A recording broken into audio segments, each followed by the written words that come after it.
আজকে আমরা এজেন্সির যে ড্যাশবোর্ডটা হয় সেই ড্যাশবোর্ড থেকে আপনাদের একটা জিনিস দেখাবো, সেটা হচ্ছে উইকলি স্যালারি, যে কার কত স্যালারিতে কার কত নাম আসছে, কি কি হয়েছে।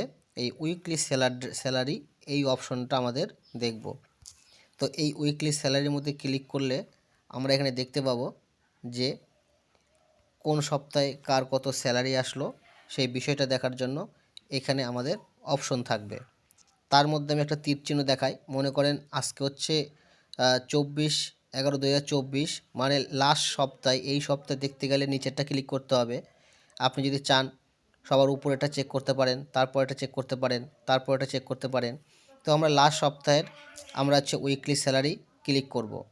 ঠিক যে জায়গাটাতে আমাদের লেখা রয়েছে যে নর্মাল অ্যাঙ্কার ডিটেলস, ঠিক আছে, এবং আদার অ্যাঙ্কেল ডিটেলস, এটা ক্লিক করব না, এটাও ক্লিক করব না। তো আমরা টার্মিনেট, মানে কেউ যদি স্যালারি না পায়, সে টার্মিনেট যদি হয়ে যায় হোস্ট, তার নামটা এখানে থাকবে। তো আমরা উপর সামনেরটা ক্লিক করব। সামনেরটা ক্লিক করার পর ঠিক আমরা এখান থেকে এইভাবে ক্লিক করব।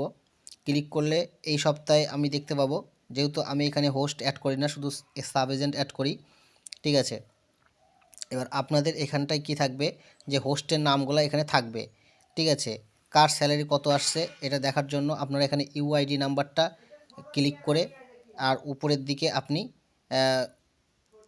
কোয়ারি অপশনে ক্লিক করলে দেখতে পাবেন কার স্যালারি কত আসলো। আর এটাকে যদি আপনি একটা পিডিএফ ফাইলের উপরে নিতে চান, তাহলে এক্সপোর্ট, পিডিএফ ফাইলে নিতে গেলে কি বললাম, এই এক্সপোর্ট এর মধ্যে যখনই ক্লিক করবেন, ধরে নেন আমি এক্সপোর্টে ক্লিক করলাম। এক্সপোর্টে ক্লিক করলে এখানে সাকসেস এরকম লেখা চলে আসবে, একটু ভালো করে দেখবেন। তারপরে আপনার কাছে একটা এক্সেল শিট খুলে যাবে। তখন ওই এক্সেল শিটের মধ্যে সবার নামগুলো আপনি তখন এখানে দেখতে পাবেন, এই নামগুলো এখানে চলে আসবে, ঠিক আছে। এবং সেখান থেকে আপনি দেখতে পাবেন যে কার স্যালারি কত আসছে, ঠিক আছে ফ্রেন্ডস।